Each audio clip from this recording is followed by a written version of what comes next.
is here to make sure that our manners, of course, are in tip-top shape. I'm in because trouble. We are getting ready to, of course, welcome family members. Christy, before we start, do you have a favorite Thanksgiving dish? My mom's mashed potatoes and gravy. Oh, a specific mashed potato recipe. Yes, hers. I like and then I don't have to peel the potatoes. And Oh, fair. I like that. Yes, absolutely. Work smarter, not harder, as Yes, they say. yes. Right? Yes. And of course, we're getting ready to gather, with our friends and families for the holidays. And we know that, some things may come up, of course, especially when you have extended family members at your house. What are some ways to kind of keep those conversations polite at the Thanksgiving table? I think there's just some topics you want to definitely stay away from. So the religion, politics, past difficult relationships, maybe add to that mix. All of those things that you've always heard, those are the things you don't talk about. There's a reason why. So if you can keep topics off of those kinds of things into lower stakes conversations, Sure. it'll be a little less pressure. Right, Okay. and you feel like you know your family at home, so you already know, like, some things I'm just going to maybe stay away from because Yes. it's like, let's just steer clear just to kind of keep everything upbeat.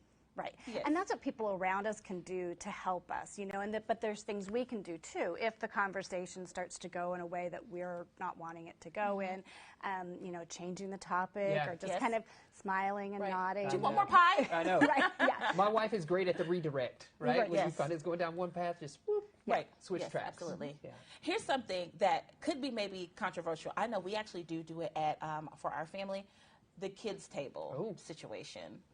Is that appropriate to have? Sometimes I like to sit at the kids' table, but I think that really to promote good table manners and to bring everybody together is really nice. And so I know that lots of families have that kids' table, and maybe that's a little less pressure for the kids to Right. not have to, be performing while they're eating. Right. But I love having everybody together and using that as a time to teach as opposed to putting them somewhere where out of sight, out of mind. You know Okay, what? That's fair, I like that. interesting. Yeah, I do too. And I think at some point we evolved when I was a kid because we did have a kids' table, but then it became the family gathering was so big that we just needed multiple tables. So it wasn't really a separation of age. It was just like sit where you can find a place. Okay, I like right? that. So a little different spin on it. I like that too. Yeah. So we were talking about Thanksgiving dishes, Jason cranberry sauce, mine's dressing, yours, your mom's mashed potatoes and gravy. But what if there's a dish that we don't like? Well, if your plate is served to you and you're given something that you don't like, if you're in the buffet line, you can just go past it. Yes. But if it's given to you on a plate, it is polite to take a polite bite and try it. Okay. If it is something that is a food allergy, that is a totally different story. Sure. So safety always trumps etiquette. So you don't want to do that. And if you take, one bite of it, and you don't like it, you don't have to take any more.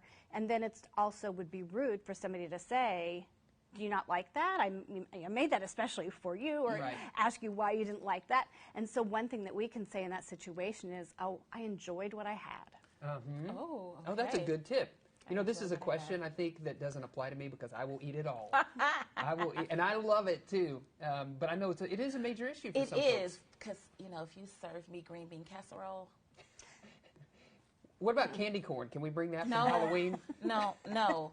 Also, when I was growing up and we went to camp, the rule was you had to take 3 bites of something, whether you liked it or not. So your polite bite just brought me back to my camp days. That's interesting. Yeah, Yes.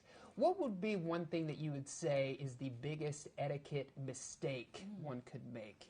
I think not coming ready for the event. So if you are, invited to somebody's house and you kind of drag your carcass in and you're, you're not Yeah. really present and you're not really up to talking to people or having those conversations, you really have to do better than that. You have to be ready, mind-wise, you have to look the part, but just be an active participant, I think, is the most important thing that people can do. That's fair. Yeah, that is fair, and that's interesting you say that because I know that we struggle with those cell phones or those mobile devices. Is it polite, is it rude to ask someone to put their phone away so they can be present at the meal? I think it's great when people don't, limit that phone during the meal for sure, but if you can limit it all day long, that's even better. Okay. But I think for hosts, if you want to say, okay, everyone, if you want to take a picture of the turkey before we cut it, or the buffet, or whatever you want to do, go ahead and do that now, and then we'll ask for phones to be put away while we're eating. Yes, these are all great tips. I like that. You can find them all over on our website. Again, just go to knwa.com, click on that Good Day NWA tab. That's You'll right. see Christy. We're talking about etiquette for Thanksgiving. Thank you so much again for filling us in. Thank you. I feel well informed and well prepared. I'll let you know how it goes. Don't drag your carcass. I know, don't drag your carcass Thanksgiving in with dinner. your phone, not being present.